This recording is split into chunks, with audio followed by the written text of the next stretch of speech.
Owatonna High School hockey coach Josh Storm. The Huskies on Thursday hosted Mankato East, and boy, oh boy, it was quite a night for Owatonna's offense, Josh.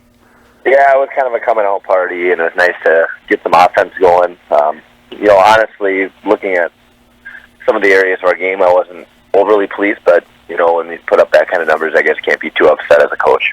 And Mankato East, a team that's struggling here at times, as Owatonna scored 9 in the first, ended up with an 11-0 win. Good puck movement, a lot of good quality shots.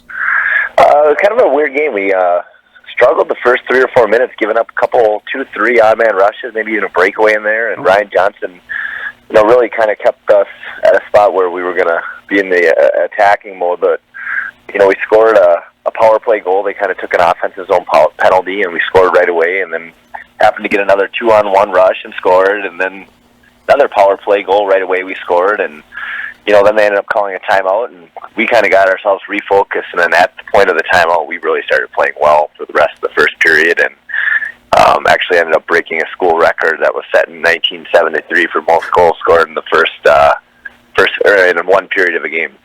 All right, so a 9-goal period, and there were a couple of hat tricks?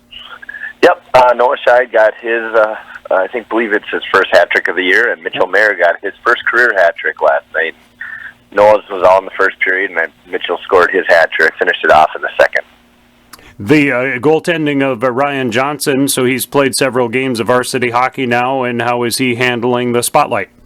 You know what? I've been extremely pleased with Ryan. We've been kind of challenging our goalies just to make the saves that they're supposed to make, and usually we'll be pretty successful. And Ryan has really done that from the moment he got the opportunity against Century. He, was a kid who got new pads earlier in the year and didn't necessarily start out looking the greatest, and has worked really hard in JV hockey. And a couple games, there's a South St. Paul game earlier in the year, JV, I believe we had like 57 shots on that, and ended up losing 3-2. But he was the sole reason that they were even in the game. And at that point, we kind of decided that we would take the next few games to look at him. And, I took over at Century and has been his net ever since, posting 2 shutouts in 3 games. You played Chanhassen over the weekend, and the Chanhassen won the game 4-1. I think I saw shots were pretty even. Was it a well-played game by Owatonna? Yeah, you know what? It was a really good game. Chanhassen had just lost to Benilde 5-2 with an empty net goal. Benilde is the number 1 team in the state of Minnesota right now. So I didn't really know what to expect. And Chanhassen's goalie played really well. We had 4 or 5 really high-end scoring chances in the first period that we didn't score on, and then we ended up scoring kind of a cheap one in the first to give us a lead. And what I noticed about that game is our mistakes were enormous mistakes that we made defensively, and the breakdowns we had were just extremely poor. That led to big-time scoring chances, and when then they had their big scoring chances, they scored, and we just didn't. But yeah, as a coach, I was extremely pleased with how we played and our intensity and our effort, and we're moving the puck really well and generating a lot of offense, like we're kind of trying to do. And so it was a fun game. And I even got a few text messages after the game saying that people, who I trust, thought that was maybe one of the best games that we played so far. And the score just wasn't what we wanted.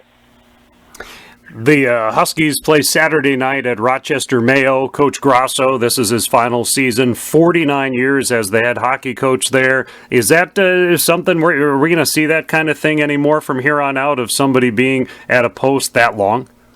Wow, I hope so. I mean, that's pretty special. Since I've come into this conference 5 years ago, he is the one coach who is always looked out for me a little bit. He always comes up and says hello to me, and we have good conversations every single time. And I've really appreciated kind of just those conversations that we've had.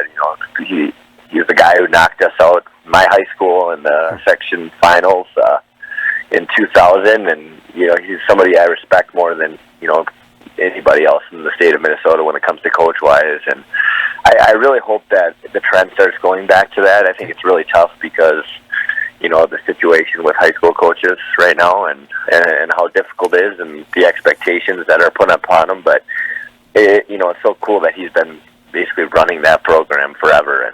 And it's not going to be the same not having him in the Big Nine anymore.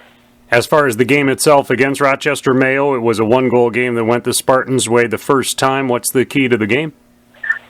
I don't know what the key to the game is. For us, we just have to play all the time. We can't have slow starts. We've actually been really good at that lately, but with an exception in Mankato East, we have to take care of our own end. Defensively, for some reason, we're a little bit off, and we'll spend a lot of time on Friday practicing that, but we just have to jump on them and be the aggressors and set the tone of the game. I think if we can do that, we should be pretty successful. I mean, it's a pretty big game for Section 1 implications, and I hope that our guys are pretty fired up, and I think they're honoring Coach Grasso as well that day, so that should be a pretty neat environment Saturday evening.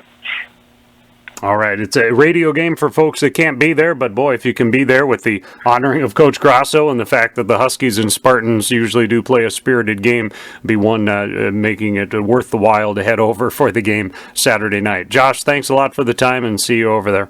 Absolutely. Thank you, Roy. All right, Josh Storm, Owatonna boys hockey, 11-0 was that final over Mankato East on Thursday. This is the KRFO Coaches Show.